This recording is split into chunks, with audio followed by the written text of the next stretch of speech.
Verdict du procès Constant Moutamba, que retenir? Voici quelques précisions. Dans son arrêt, la Cour de cassation a retenu 2 éléments pour sous-tendre la culpabilité de fait des détournements de fonds publics contre l'ancien ministre de la Justice.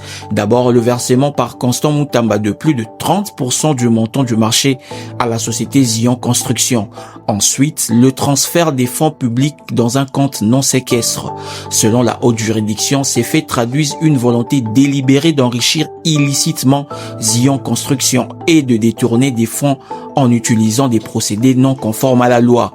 Constant Moutamba est condamné à 3 ans de travaux forcés par la Cour de cassation pour détournement des fonds destinés à la construction d'une prison à Kisangani. Il est privé de liberté.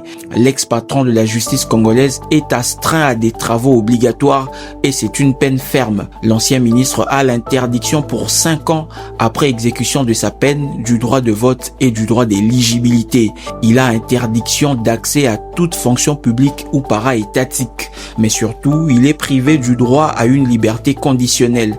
Il ne fera pas recours à l'appel car la Cour de cassation statue en premier et dernier ressort. Constant Moutamba a passé sa première nuit au commissariat provincial de la police et pourrait être transféré vers la villa La Promenade AGB. C'est dans cette résidence devenue lieu d'assignation qu'il devrait purger sa peine sous surveillance, sauf changement. La notification officielle de sa condamnation lui sera transmise dans un délai maximum de 10 jours.